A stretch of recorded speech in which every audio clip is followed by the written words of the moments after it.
Ladies and gentlemen, boys and girls, and everybody in between. He's a South Texan poppy poet living that hashtag middle class gay life. It's Chibbi. She's a little bit Selena, a little bit J-Lo, and a whole lot of Pisces. It's Raqui. And this is Words and Shit, the show where you get to know the person behind the poetry. Brought to you by Write Art Out.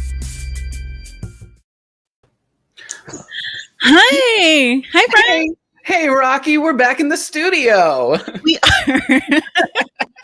We are, for y'all that don't know, Chibbi loves this studio setup for me. He just always adores it. He's like, can we make this happen all the time? Well, I think too, just both of us being back in the studio, because last week we were live in a bar and, It was an experiment. It was an adventure, but I love the comfort and the reliability of the studio. Right. Yes, I know. I totally forgot that. Well, I was still in the studio, you weren't, but that was very fun just to kind of like do like two different platforms or two different venues at the same time. Yeah, it speaks on our hustle, really. That's what I was gonna say. It's part of the hustle. It's part of the grind. Always trying to invent something new. Always trying to come up with the next thing. Right? Like we're both organizers. In a certain capacity. Like I know I have 17 spinning plates going at any given moment, and you work in the school organizing events for students. Yes, and then I think when people think I just organize, I'm like, great, but at the same time I'm sitting on like many committees, right? Presidential ones, other ones with students, with faculty and staff, so it just never stops, really. Yeah, I know. For me, like we've got Words and Shit, Write Art Out, blah, hosting events with Right About Now, working on a new book, trying to start a lit mag. Like there's so many things happening. And even though like for the past 16 plus months, it almost has been kind of like the world is at a standstill, like burnout is still real. Yes, I think even like burnout in the time of Corona is on a different level, really, because we're not only talking about putting our bodies through multiple different organizations or projects that we're going through, but at the same time, like the stress of this pandemic, right, and this new variant, it is very stressful, and it can definitely lead to so many people to burnout, to depression, anxiety. It's been ongoing for the past year and a half now. Mm-hmm. So like, what are some of the things that you like to do to kind of like maybe help alleviate or manage the burnout, prevent it? Like, how are some of the ways that you just like give yourself the space to? So I think right now it's been wine. Salud. Wine and salud, salud. Wine and some, spending time with friends and family, right? When we can, and really just kind of be in that moment of happiness. I think we talk about a lot that joy is the act of revolution, and so to be joyful, to take these moments of happiness during these very unprecedented times, is a way for me to kind of like relax. That and dancing. I love dancing. Okay. By myself, with other people, like in my bedroom, in my like underwear. It can be for whatever reason. I'll take it. I twerk in the kitchen. I know. Exactly. So how about you? What other ways have you been, preventing burnout? Because you do so many things right now. And always. I think for me, one of the biggest things is just allowing grace and forgiveness. Like if I didn't get everything accomplished that I needed to today, it's okay. Yeah. And just giving yourself the space to acknowledge what you can accomplish. And then I do check out entirely, and have recently just dived into video games, which is kind of new in my life, kind of not. They've always been there, but I've never played as much as I'm playing these days, because it's like, no, I need to disconnect because I mentally cannot be productive anymore. I'm just staring at a screen and so upset. So that has been kind of like my go-to, like, all right, disconnect, wind down, recharge, and go again, I know. I was about to say, you gave up the Pokemon cards? No. Those are still there, but those require with mental facility. I am almost undefeated, so I need to stay on my game for that one. No. Right. It's like playing Mario Kart or something, right? Something that doesn't require a lot of mental capacity. But we bring up the subject of burnout because our guest today, besides being an incredible writer who managed to publish a book during an entire pandemic, is also an organizer, is also a promoter, is an activist, an educator. Suzi Q Smith is our guest today. She has 2 collections of poetry, A Gospel of Bones and Poems for the End of the World, which just came out from Finishing Line Press. Suzi Q has also worked extensively as an activist with civil rights organizations, victims advocate organizations, arts organizations, peace organizations, hospitals, prisons, to name just a few, and has served as a teaching artist with Youth on Record and as a coach of the Denver Minor Disturbance Youth Poetry Slam, resulting in not one, but 2 international championships. She was the founding Slammaster of Denver Slam Nuba. We cut heads. And she spent 12 years in the poetry slam arena as a coach, organizer, and performer. Y'all who are watching at home, show some love in the comments section. Suzi Q Smith, welcome to the show. Hello, everyone. Thank you for having me. This is exciting. Oh, we are so happy to have you. Backstage, and I was just like, "Ooh, same, me too. Yep, let's talk about it." I know. I saw you in the chat. I was like, okay, we can get to there because this is your show, really. If you want to like talk about what you are doing, and if you have a favorite song that you like to dance to, this is the time, Suzi. Well, it's the time to let us know. It's important. I do feel like that is a way that we keep ourselves alive. I think that twerking is a way we reclaim our bodies, reclaim ourselves. I dance pretty much every day. That's definitely one of my approaches. So I was like, yes. And then, twerk while cooking, of course, right? All of these things. This is like all life affirming behavior. So I love it for us. Yeah. So I do need to clarify. When I say I twerk, it is not anything that is socially acceptable or even commendable. Like, no one would appreciate my twerks. It's just the way my body moves. And some people would call it having a seizure. But does it feel like before you do it? That's the point. Absolutely. Absolutely. The whole thing, yeah. Yeah, I do it for myself. It's not for other people.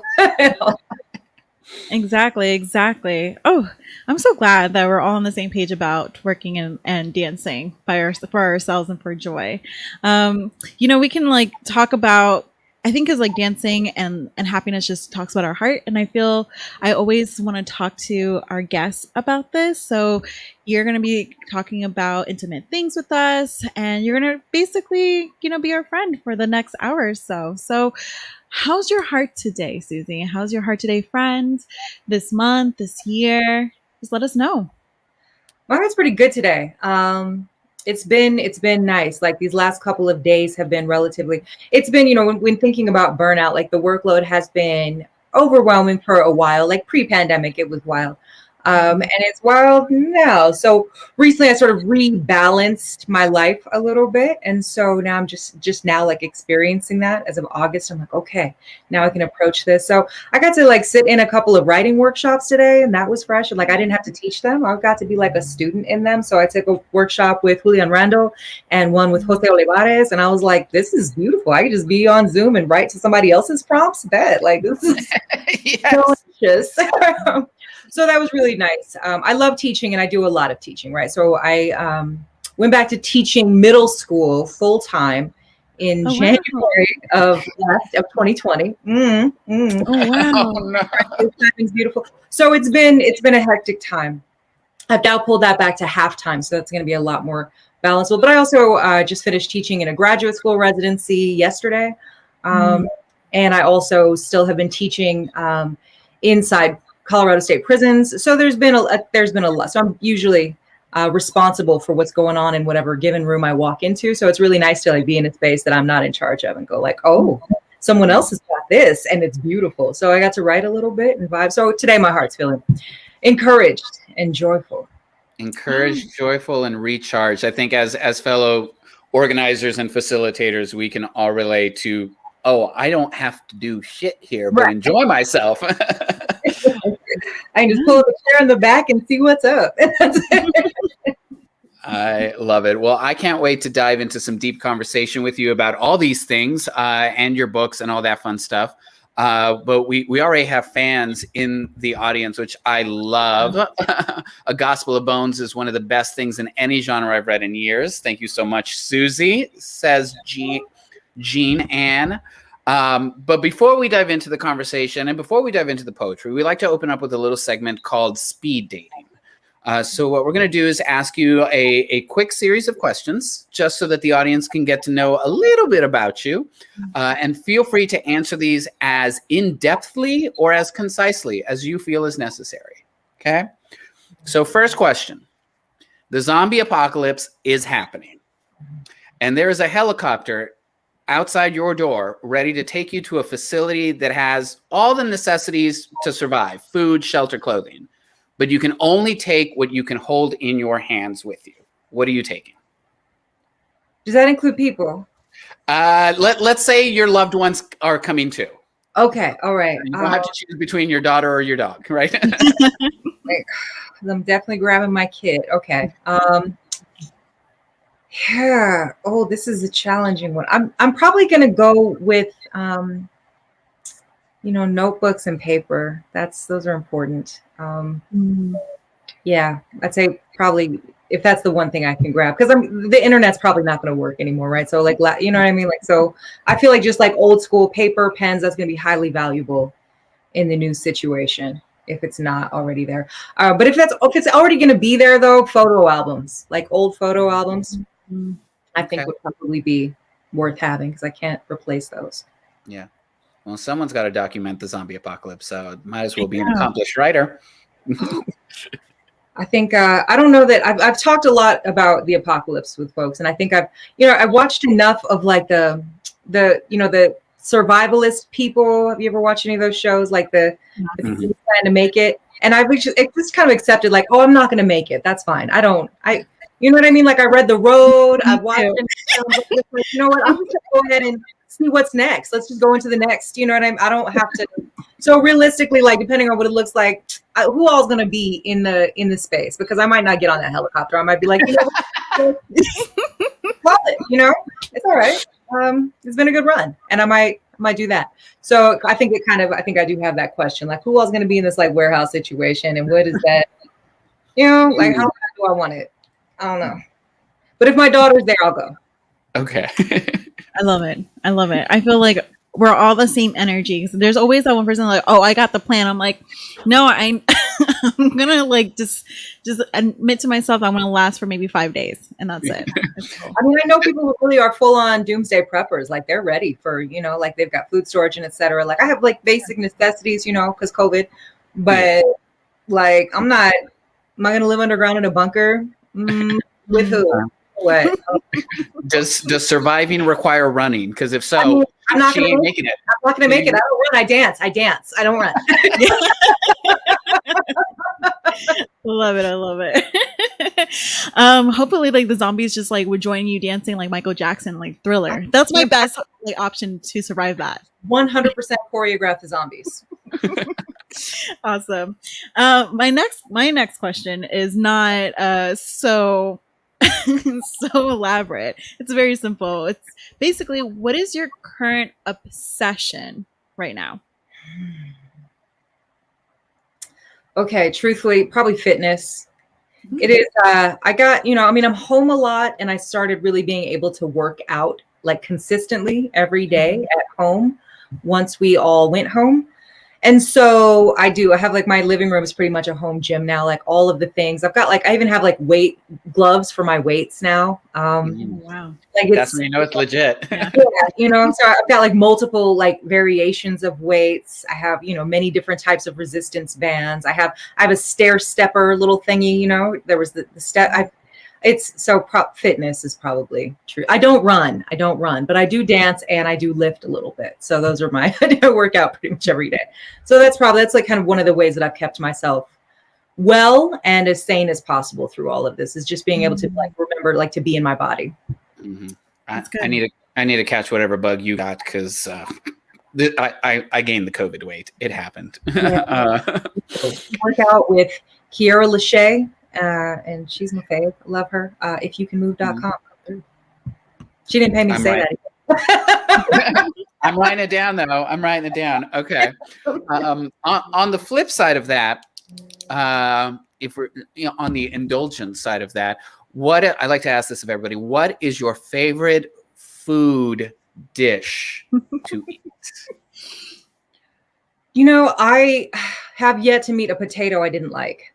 So hence I do need to work out every day because girls familiar with the French fry, a tater tot. You understand? And the potato in all its forms. I mean, pretty much, like a sweet potato is cool as well. Like, I pretty much can get down with a roasted potato, a mashed potato, like however you're doing it, I probably am here for it. Oh, wow. I love it. I love it. I'm down there with you too. Oh, yeah. Good potato. All right. And then I guess my last question is what would young Suzi Q be proud of the you right now? A lot, I feel very much like I'm the person I meant to be, even if I wasn't always positive that it was possible. And that I am myself, and I've gotten to survive this long as myself. And I think I'd be pretty proud of a lot of those things. I do feel like writing is a form of time travel, right? I speak to that young self frequently, and I feel like in many of the hardest moments of my life, I envision like a future version of myself coming to me to like give me some wisdom and encouragement. And now in that future version of myself, I have to go back to the past and be like, baby, it's all right. Come on, keep coming.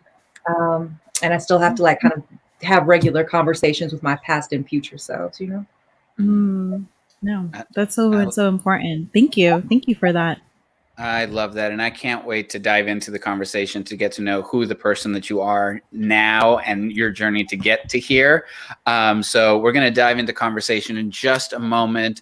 But first, we want to remind the audience that's watching, please use that comment section. Some of you are real active on it and I'm digging for it. Be part of the conversation. If you got questions for Suzi Q, you just drop them in the comment section. We will pick them up from there. But before we dive in there, let's start off with some poetry. Suzi, if you could please give us a poem to kick us off. Okay. So I thought I would start us out with something a little bit tender. And this is from Poems for the End of the World, which is not, well, we'll talk more about it. So this piece is called Ocotillo. When a seed is planted or buried, abandoned to the soil, it may not know this is a gift. Yes, sis, cry, wail, moan, tear your hair and gnash your teeth, all of that. Then wash the dishes. For much of the year, Ocotillo appears to be an arrangement of large, spiny, dead sticks. With rainfall, the plant becomes lush with green leaves. When water is scarce, the leaves turn brown and fall off. Every earth-cracked, thirsty yearning is a seed. Plant it. Let it crane toward the sun and bloom. The seeds, the small ones say mustard, get jealous or pray to become bigger seeds. Do they ever wish they could fill themselves up with air? Is that how they imagine growth? Sometimes I press my fingers toward the invitation of sky and say, yes. Bend my face to the sun and laugh, remembering how I once clung to the shell I believed was me. With rain, we find Ocotillo swelling, blooming open into bloodshot flowers, earning it the name desert coral. Girl, braid your hair or wrap it up and go, even weeping if you must, somewhere the sun will touch your face. The hummingbird, migrating through the long desert, relies upon the flowers of the Ocotillo for honey nectar. Did you forget the kindness of wind and its longing for your skin? The unrepentant gaze of desert sky? The rivers that open their mouths to your sorrows, ready to carry them someplace you do not need to go. I imagine myself daily. I abandon old wounds to the soil until they fertilize it. Everything, even waste, has a purpose. Ocotillo can grow up to 20 feet tall. Some say they can live over 100 years. Yes, sis, live. Let your bare feet sink into the mud. I have been afraid and filled with air before, did not know I was a small, hard world becoming large as I unfold. And I would tell you, and I would tell me, I forget and forget my way. What is sweeter than longing for loose, escapable soil is to be rooted in rock, becoming honey on a tender tongue.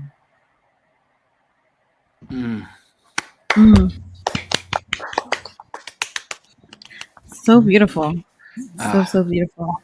I just want to know, particularly like this plant that you're speaking about in your poem, why this? Like, what's the meaning behind it? What like sentimental value did you have that you're like, I need to write about? Is it Ocotillo? Ocotillo. Ocotillo. Thank you. So it's I think part of it is being, from the west, like, I've lived in Colorado my whole life. So being like in this, high plains desert, there's something about desert landscapes that's kind of always been a part of my experience. I also watch a lot of nature documentaries. I also am a lot of a hippie, half the homies are herbalists, etc. I do live in Colorado. We believe in plant medicines around here. But so I think that there's just something really nurturing about that. And so Ocotillo is it really looks dead when you look at it, right? And then it grows these really brilliant flowers. And when they grow, right, those flowers actually are what allow hummingbirds to like make their journey through all the way across the Southwest, right? So that's that nectar that helps them survive through the desert. So they seem like they're dead, and then they like bloom really briefly in these really vivid flowers. And so like when they come to life, they are so alive. And so it's just one of those that like seeing that there's so many metaphors in nature and lessons in nature that when we just pay attention to what's around us, right? Even like something that looks entirely done for, right? Is just like, no, there's still some life in there. And not only is there some life in there, but there's also the ability to give some life to other beings, right? And that you're actually essential, right? The hummingbirds are not going to make it without the Ocotillo blooming. So it's just thinking about that in those times when I feel completely drained, exhausted, and barely alive. Like, nah, it's still some left. It's just a season. That's all this is, right? And we have our growing seasons and we have our flowering seasons. That's all it is. So I don't apologize for the seasons anymore or get afraid of them anymore. I'm like, okay. We're just quiet for a minute. It's all right. I love that. You don't apologize for the seasons. That is amazing. Writing that down, putting it. I know, right? That's going to be quoted after this. Yeah. I'm curious because the book is called Poems for the End of the World. Everything like that poem that you just shared and everything you talked about it to, like, it's giving me, like Ada Limon instructions on not giving up vibes, right? Where we return to nature, right? Like nature just continues even at the end of the world. I'm curious because I haven't gotten a chance to get my hands on a copy of this book. Is the nature motif like consistent throughout this book? Do you find yourself returning to nature a lot in these poems? There's definitely some nature in this. I wrote a lot of this book while sitting in gardens, in workshops. So there is definitely a nature motif, but it's also very, the theme of it is similar in the sense that the world ends a lot and has ended in so many ways. And so it's examining all of these different kinds of world endings and continuings, right? As it's happening all the time. So there's also heartbreak, right? Someone breaking your heart is definitely a world ending for a minute until it's right. And then like a new world emerges, right? Over and over. When you think about, like that seed opening, right? That's a world ending for that seed, but it's also the beginning of a life. So I'm sure it feels really terrifying for that little seed and wanting to hang on to that shell, right? But it's over. It's just that cyclical, it's seasonal, right? So life and death are cyclical, and world ending and beginning happens at the same time every day. Yeah. I think that is like really speaks to what we're going through right now, even through this pandemic, right? Because so many people's lives have ended, or they had to like start anew again or reinvent themselves because of their jobs or because they're stuck at home or they had to just be a new person. So I think it's so interesting that it's the end of the world. You're writing this during, the pandemic of coronavirus, right? But you're still finding like nature to really ground you and be there and like speak with the earth. So I think that's so powerful. Yeah. I'm curious with the book itself, like it's called Poems for the End of the World, and pretty heavy subject considering we're in a pandemic, right? We're all kind of going through this moment of rebirth. Like, what are your kind of your hopes for this book? What do you hope that it accomplishes when people read it?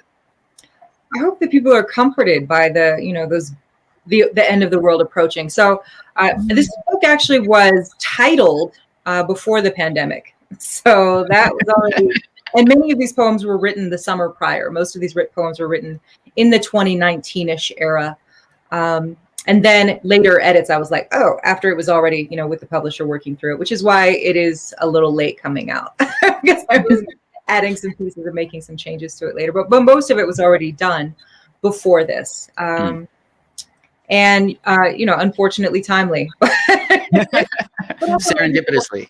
Right. When you consider, again, like, the world ending is not new. It's been ending for a long time and beginning for a long time, right? And grief is not new, right? We're experiencing now a collective grief that I think that, we haven't begun to really heal from, right? I don't know that any of us have been able to really take the slowness necessary to heal from the losses, right? So, many of our lives are dramatically different. And then many of us have actually lost loved ones, right, to the virus.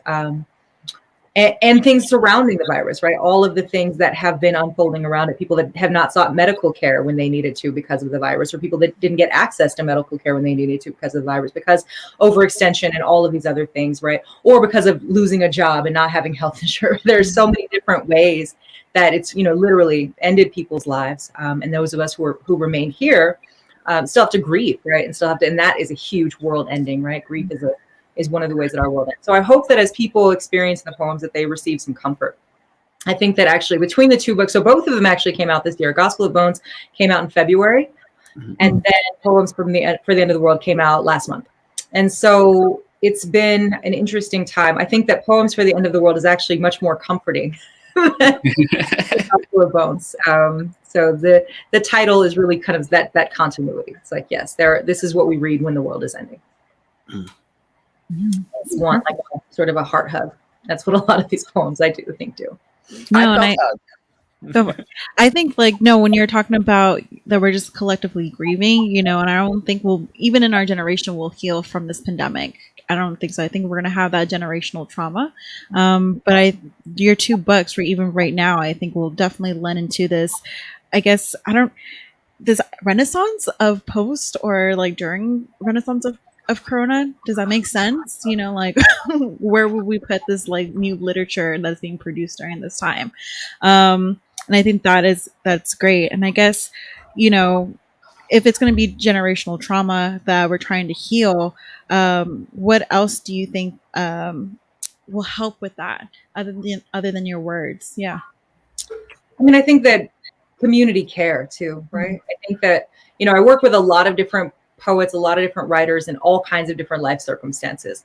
And one thing that is generally true is the thing that brings people to poetry is grief, trauma, sorrow, despair, right? Whether it's your first 12-year-old crush not liking you back, or whatever the movie, most of us come to poetry through despair.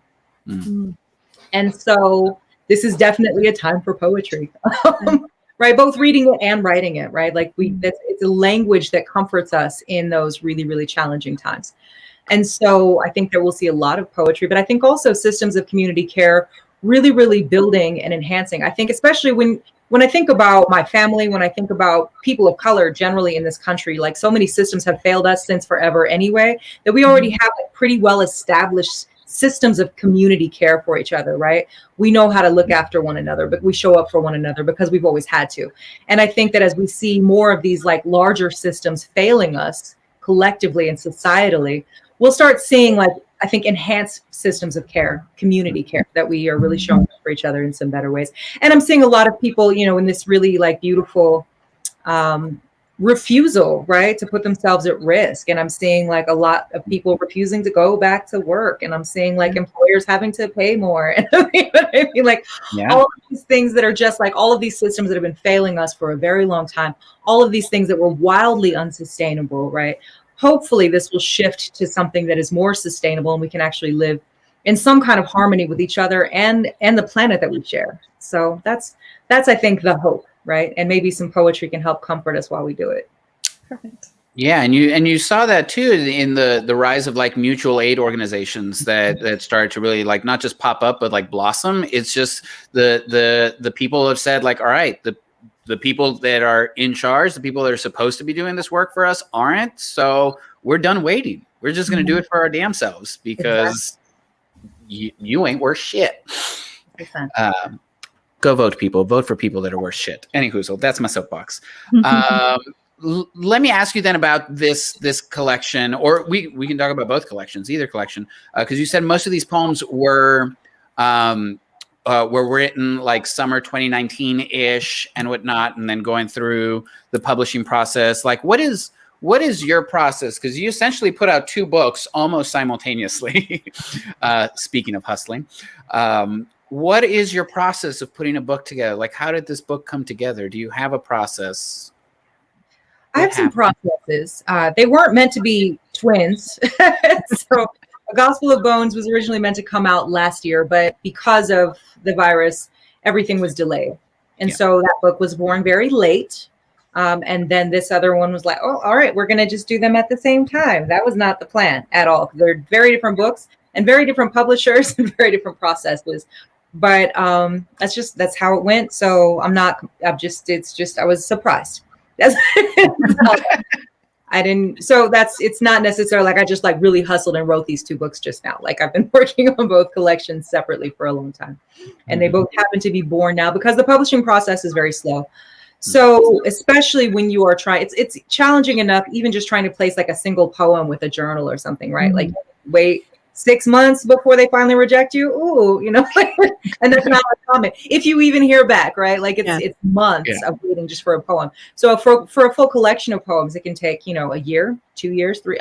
I got an email from a publisher maybe a couple months ago saying like, oh, hey, we finally got to this manuscript. We'd love to publish it. And I said, oh no, that one's out now. I forgot that you exist. So it's a slow process. And so these are, some of these poems have been worked on pretty carefully for a million years. So, and then the timing just finally happened. But it's, I write a lot. I write almost every day, at least a little bit. I try to observe something beautiful and interesting every day and write it down. So if I only get like a couple of lines down, then I only get a couple of lines down. Some days I don't make it all the way to paper. I did mention I teach middle school. So, Yes. So don't always make it to paper. So I try. And then eventually, then I go through the editing process, right? So I usually write pretty freely. And then the editing process, when I try to make something with all of that writing, and that's a completely different process, completely different part of my brain. And then I start seeing like things that might be a thread, something that connects the poems to each other, something that they might, kind of have. I start trying to find a spine, right? And then be like, oh, that's this body, that's this body. And I figure out which poems go where.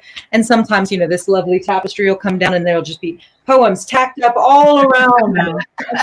Wow. Love it. The floor. That's when I get very, very old school. I'll print them all out, in a big thing, and I'll spread them out and start making edits and arranging and rearranging, like, shuffling cards and feeling how it feels. And I read them out loud, and I read one poem to the other poem and decide how they relate to each other and whether or not they dig each other and being on pages next to each other, all of those things. And then once I've finally gone through that painstaking process, which takes years, then I send it out to publishers, and then they take years. So wow.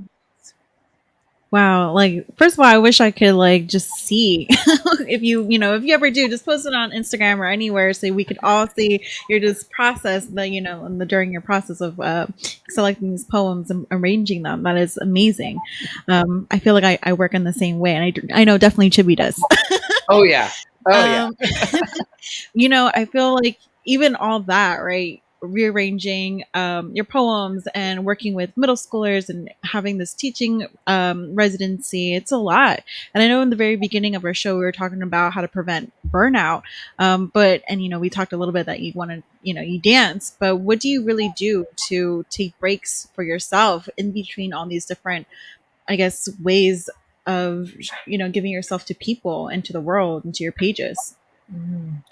So, we talk about self-care sometimes like as this really cute thing, right? Like, bubble baths and, like, yes, to a bubble bath. However, really, I think self-care requires, you have to be a little bit thuggish around protecting yourself, right? Like I have to be my best advocate. And that means saying no a lot. That means having really like, firm boundaries that I communicate with people. That also means like sometimes it costs relationships. That means it costs like, what I mean? Like there are certain things that, but it's also self-care. And sometimes I have to choose between me and other people, and the people who mind see themselves out, right? That's just generally how it goes. that kind of care. And that also includes, right, not only personal relationships, but professional relationships, right? Mhm. Having healthy boundaries and protecting yourself. And for the people who can honor that, those are the people that I welcome into my life joyfully, right? Those who understand that I also have lived with chronic illness my whole life, right? So it's very, very like, people have to know, like, I can do what I can do, and then I have to stop. And if you want to push me past that point, then you're actually coming for my health and my wellness, and you don't love me. And if you don't love me, why am I talking to you? Go.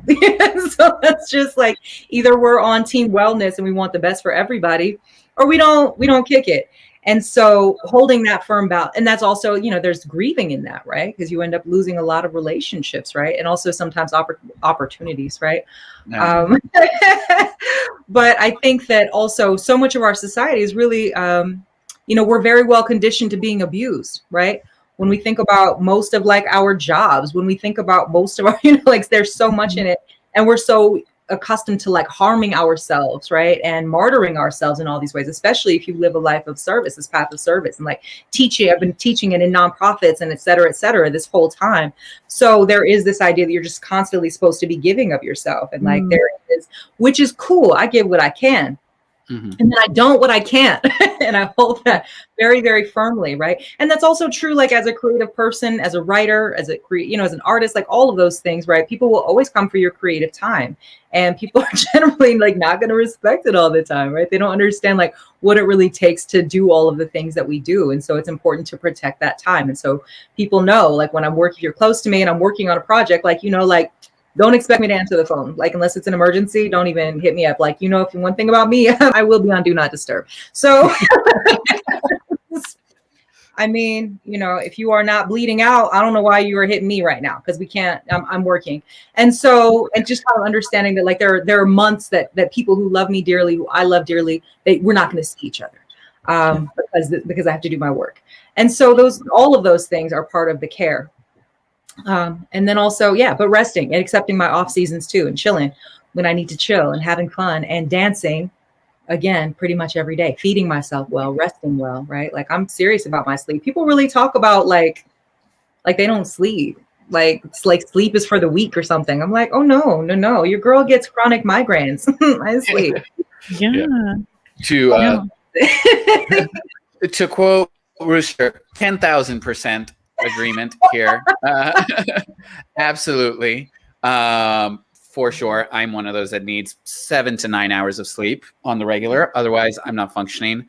And I really respect and appreciate those, when people do put up those boundaries, because it is a sign of like self-awareness, right?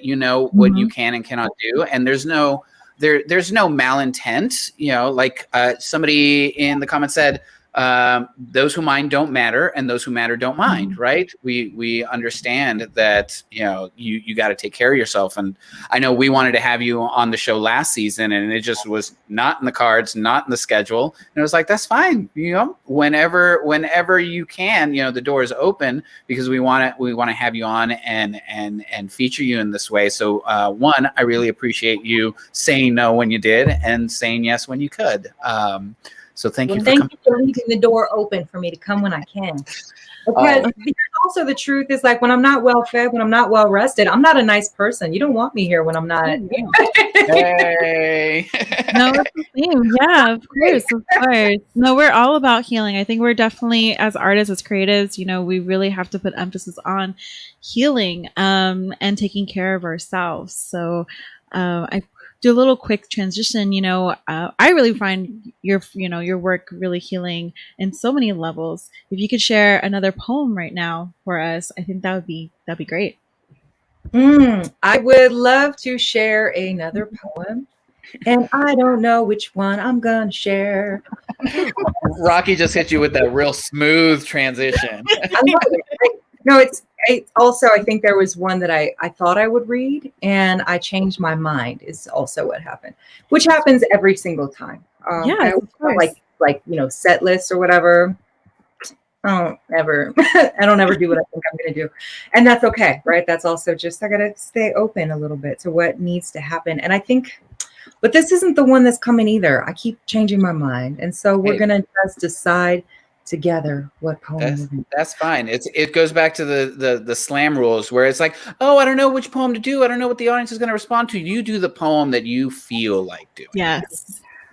I think yeah, I always think that I'm going to do a thing, and I'm changing my mind. And so this is the mind changing. I thought I was initially going to do like one from each book, and I think that's just not what's happening. Instead, I'm going to read another one from Poems for the End of the World. And so this one is called Sing Over the Bones. And this is what we call the Black Girl Blues.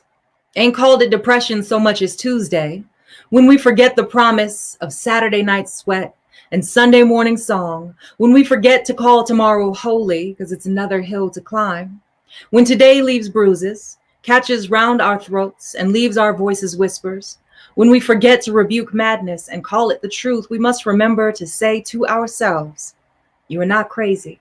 Resist when they snap at you to stretch your scab skin back over your bones. You will grow it anew every time. If your veins are easy to see, this does not mean that you are easy to kill, only that your life is impossible to ignore.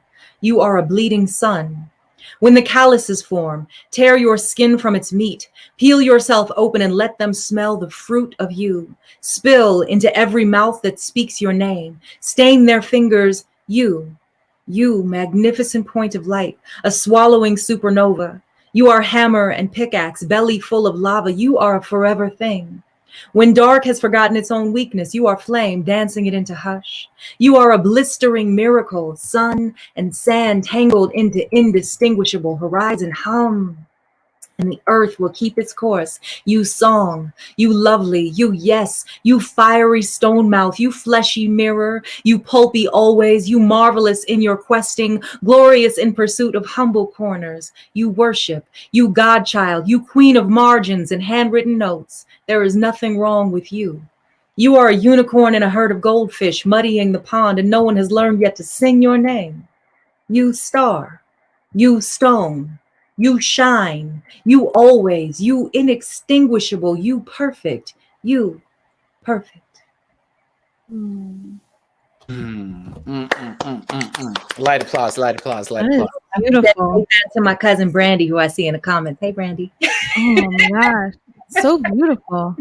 Wow. I feel like the way that you write are love letters or love words, you know, to the people who are reading it, to your community, and that's so powerful. Actually, I was looking at a TED Talk to know that your family used to write love letters in the form of poetry. Is that correct? This is true. Yes, my great-grandfather used to write love poems to my great-grandmother. And that is how they fell in love. He was the mailman, and so he would like sneak these love letters in. How scandalous. I know. I was like, where are you going with that? So she was a pianist and he was a poet, and they were both gone before I was born, but I was raised by my grandmother, and so these are her parents, so I always grew up hearing stories about them, so I feel like I've always known them even if I never did. And that is how, so we also, like, it's very common in our family, you know, as my cousin Brandy can attest, right, to be sharing poetry. That's something that we've always done. Our Aunt Sheila, for instance, like, has been, you know, performing Paul Laurence Dunbar and all types of like recitation of poetry at family reunions. Our family reunions are very much talent shows. We get down. Facts. This is really what goes down. So I'm really grateful that I got to grow up in a tradition of art and expression, and that being a normal part, an expected part of who we are and how we live. I love that. And now you are continuing that tradition of sharing art and bringing people up through art. As you said, you've been a teacher for many, many years and so many different grade levels. As someone who has just recently finished a year of teaching middle schoolers. Collective breath. Yeah, 6th and 7th graders. Woo! What is? I'm just curious. I'm processing this trauma. No, I loved those kids. They're brilliant. It's just a lot to handle. What is your favorite age group to teach and why? You know, I teach a lot of different age groups, and for because I love them all for really different reasons. You know, like so just this past week, like I finished working with adults who are, you know, pursuing writing professionally, right? So that's one group, and you get to do different things with that group, right? Whereas like, you know, but my sixth graders, like, oh, I love my babies, and my seventh and eighth, right? And all the way up through 12th. Most of my teaching like life has been spent in high schools and alternative pathways high schools mostly. Okay. And so those are some, you know, the wayward children are my people, you know, those are the ones, you know, but also teaching incarcerated folks, there's nothing really like it. Being in a space where, you know, like going in and like really just weeping with people about, you know, and telling the truths. Like at that point, there's no real nonsense that is left between us and we can really get into it. So, you know, being able to hang out and get like right on into that very profound emotional experience is beautiful for its own right. Also residential treatment centers, right? When people are just really at their realest, spaces where I also love to be in those environments as well. So I love them all for a lot of different reasons. And I like being able to mix it up, right? I like being able to do a little bit of all of those things because all of them are fulfilling for different reasons. And I think doing any one of them exclusively does burn me out. I need variety and I need freedom and I need a lot of autonomy. So those are things that keeping a bunch of different teaching contracts is kind of like figured out like what my balance is. Like I could do this sometimes. I can do this sometimes. So that's, I think like what kind of keeps me balanced because I love teaching all of those different age groups. Little ones are fun, but I feel a little scared of like anything younger than middle school. As teach because most of my work is heavy, most of my thoughts are heavy, and so it can be really we can have fun. I'm like, I can't really teach you anything. We can play, but that's all we're really going to do. Yeah, I think you know what's really interesting is teaching incarcerated individuals, right? I don't think I really hear. I know there's a couple of poets who do that or writers who go in. Usually, I think I always hear men, right, who go into these incarcerated spaces, and I don't really hear much of women writers and poets who do that. You know, can you talk a little bit more about like that space and how they receive you and how is it to be like this Black woman going into this, you know, this system that is meant to oppress you? It's a trip. I mean, I've been doing that work like on and off, like kind of workshops and et cetera. And then in 2018, a dear friend of mine who was my former professor had started a program here in Colorado at Sterling Correctional Facility. And he was needing to step back. And so he asked me if I would take over the program. And so I did. At that point, I was working with Lighthouse Writers Workshop. And so we collectively sort of took that programming on. So Sterling Correctional is Colorado's highest security state facility. Wow. And so, and working in with the long timers. So most of the guys in that program, you know, they've been in for a while. They're going to be in for a while. Most of them will not come out. It's a very, very different experience than like the other prisons that I've taught in and jails that I've taught in, because they are there and they have accepted that they are there generally. And so but really Wayne Gilbert established that program, and then me stepping in to something he'd already cultivated that was really, really beautiful. So I think that they had already kind of worked through a lot of the fears and things that keep people from being able to like dive in. And they were already pretty emotionally exposed and trusting each other. They already had a really beautiful circle. So I just got to come and really nurture that. And it was gorgeous. And then of course the pandemic happened and they shut it down for volunteers. And so I haven't been able to actually physically go inside for a year and a half. Wow. I did then start working with the University of Denver's Prison Arts Initiative. And so they work with all of the state facilities, and they did some classes like through correspondence, basically. So it was kind of like this return to the 90s in some ways. Mm-hmm. So recording lectures that they then burned onto DVDs, took out to the facilities.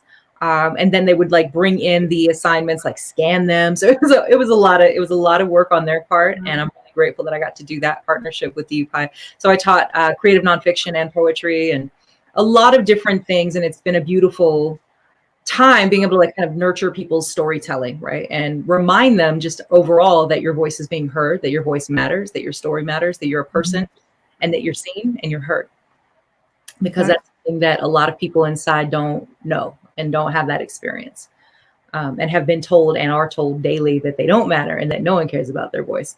So those are things. And there's always like a little bit of a strange tension when you do go inside, especially I think being a Black woman, there's like kind of this, sort of when I'm checking in, there's kind of a vibe, I will say, of just like, well, why are you, there's this little bit of, testing.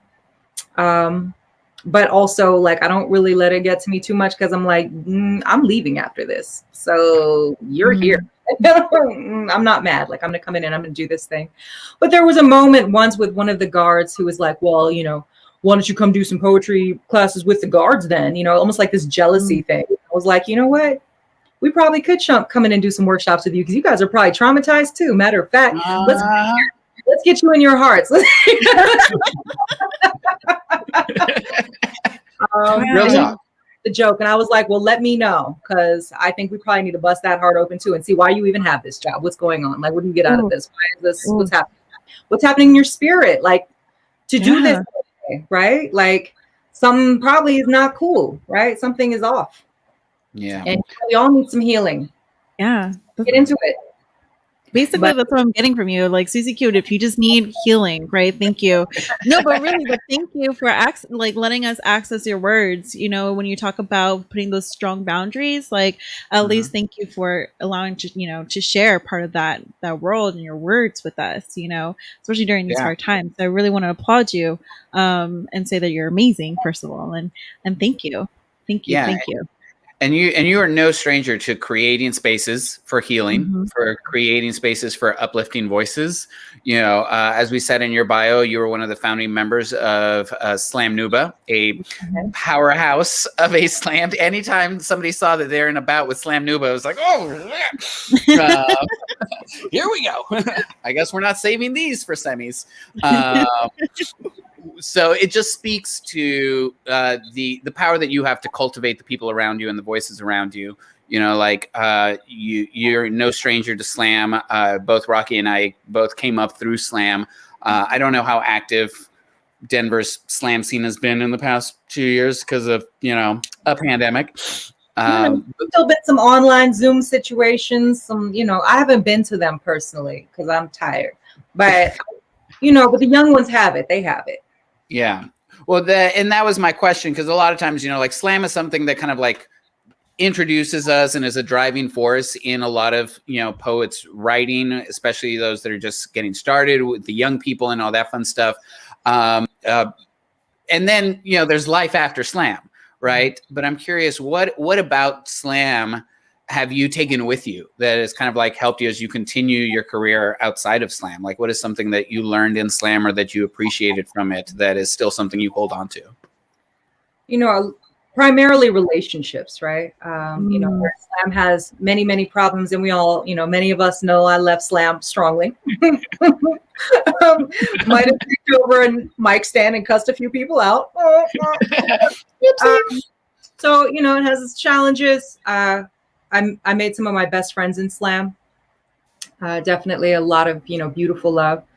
And also when I think about so many writers, I spend a lot of time in the literary world, and so many writers that I hear about, I'm like, I know them. You know why? Because slam, because slam was one of the few places that doesn't have gatekeepers, right? I just mentioned like the painful process of like creating a poetry book and getting it published is like, so when you need to communicate, when you need to express, right, like having immediate access to that. And also having, I was in this space of talking about workshop processes, right? And in an MFA program, right, there's a workshop process that happens with your poems, right? And learning like, well, I came up through open mics and then into slam. And so my workshop process was the room, right? I learned how to read a room. I learned how to hear a room.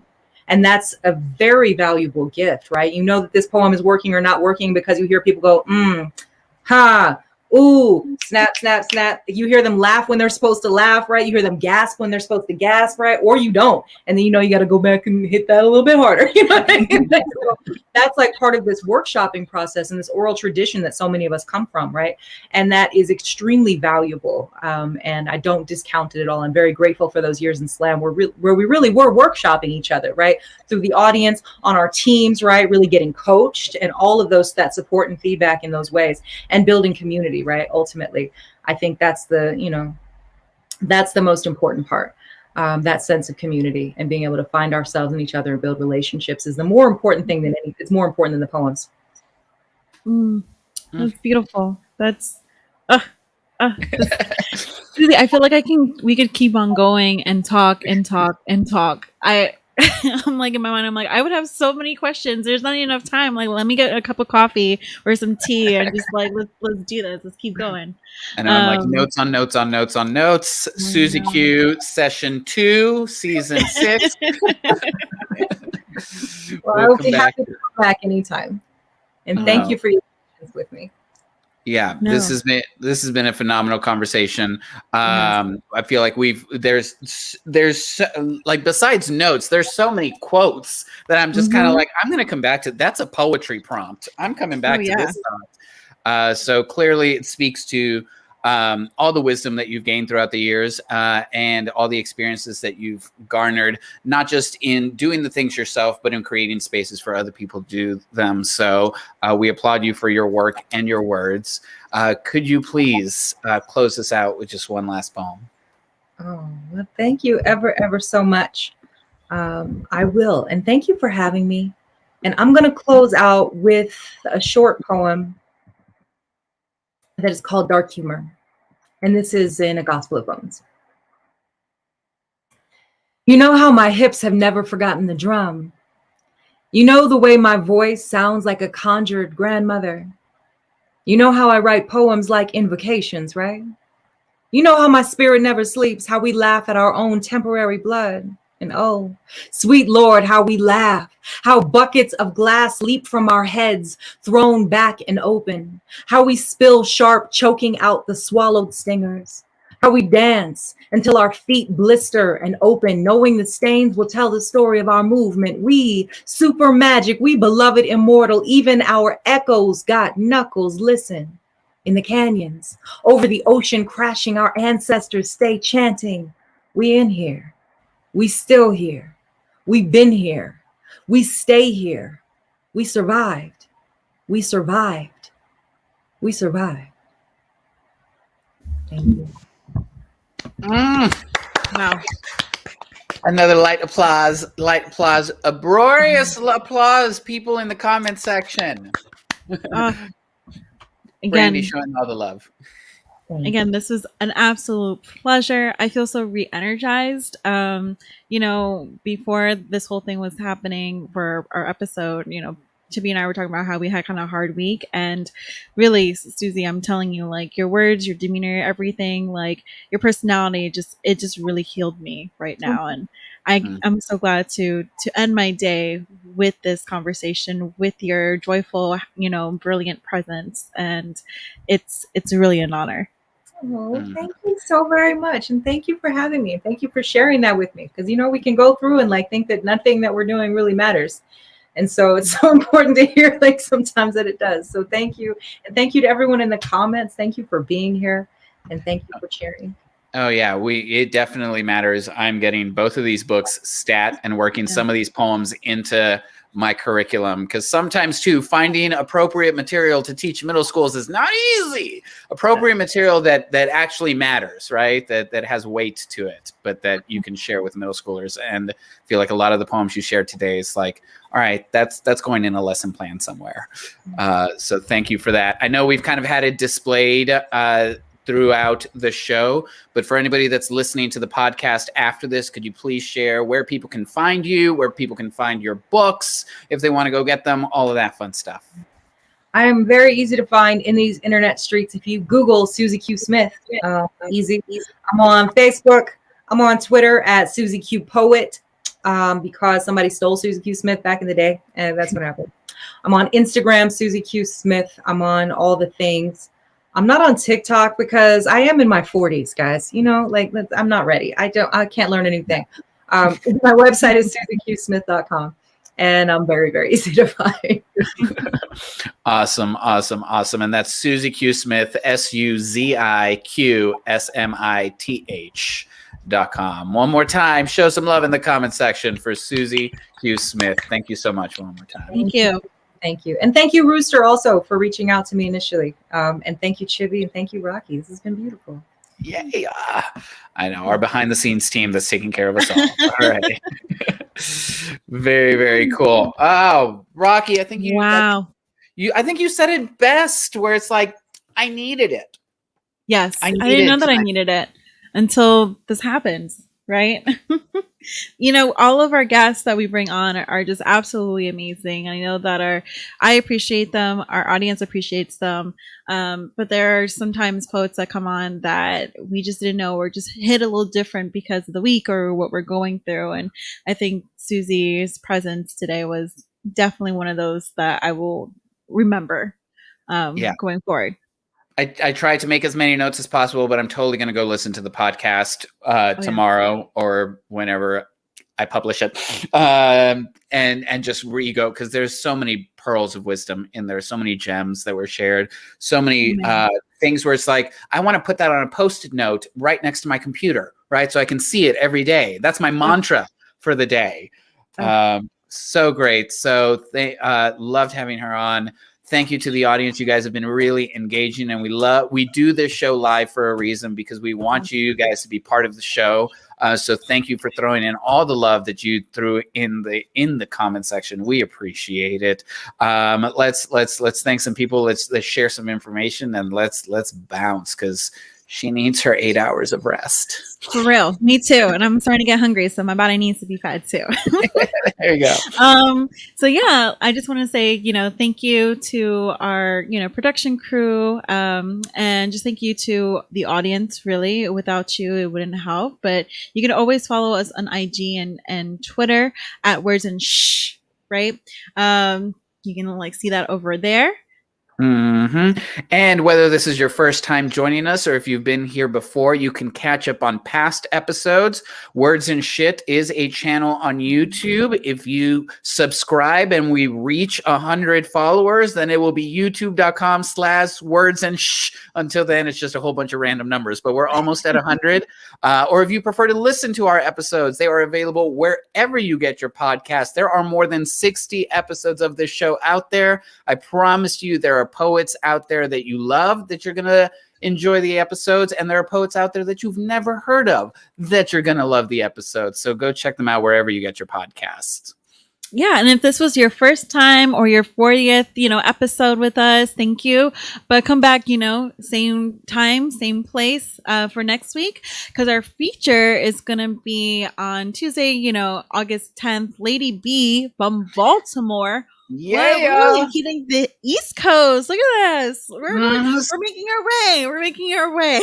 we're touring. We were in Texas, then we went up to Colorado, now going up to Baltimore. Speaking of amazing organizers, amazing community organizers, and producers and coaches and mentors, just like Suzi Q, Lady B is a presence in the Baltimore scene. So we can't wait to have her on next week. It's actually her birthday today. She's, I think, in Jamaica or something. She's celebrating, but she'll be with us next week. Until then, y'all stay safe out there. Bye. Bendiciones. The pandemic isn't over just because you're over it. Ding.